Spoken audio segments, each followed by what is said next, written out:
Dilek Mutfak'tan herkese sevgiler, saygılar.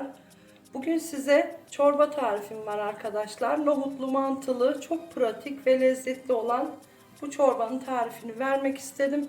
Önce tenceremizi biraz ısıttık. Biraz içerisine şöyle 4-5 kaşık zeytinyağı ilave ediyorum. 1 adet doğranmış ince soğanım var, yemeklik. Şöyle bir kavuruyoruz.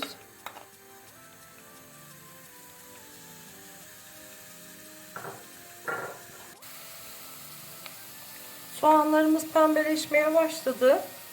Şimdi ufak ufak dildiğim 2 diş sarımsağı ekliyorum. Biraz da onunla şöyle kavuruyorum. Kokusu çıksın sarımsağın. Çok kolay bir çorba arkadaşlar. Dipfrizde mantınız vardır, nohutunuz vardır haşlanmış. Birer kase nohut ve mantıdan oluyor. Çok çabuk yapılıyor. Onun için denemenizi tavsiye ediyorum. Şimdi de 1 yemek kaşığı domates salçası, 1 yemek kaşığı biber salçasını ekliyorum.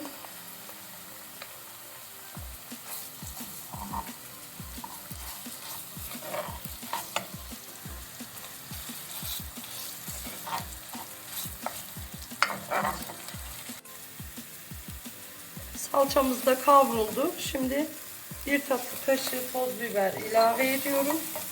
Baharatlarım var.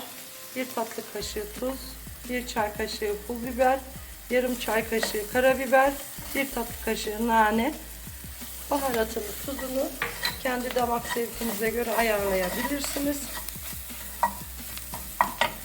Şimdi nohutlarımızı ekleyelim. 1 kase nohut. Haşlanmış, dipfrizdeydi.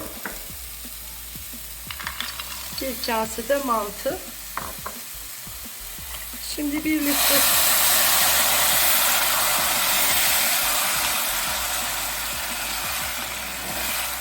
litre kadar kaynamış su ilave edeceğim. Suyuna bakacağız.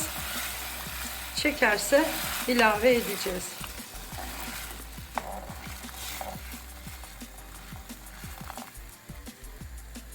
Şimdi pişmeye bırakıyorum.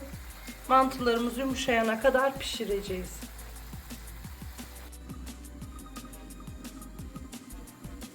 Çorbamız pişti arkadaşlar. Altını kapatıyorum. Mantının yumuşaması yeterli. Nohutlar zaten pişmişti. 4 kişilik çok doyurucu, nefis bir çorba oldu. Siz dilerseniz malzemeleri artırabilirsiniz. Biraz da nane ile süsleyip servis yapın. Kanalıma abone olup beğenilerinizi unutmayın.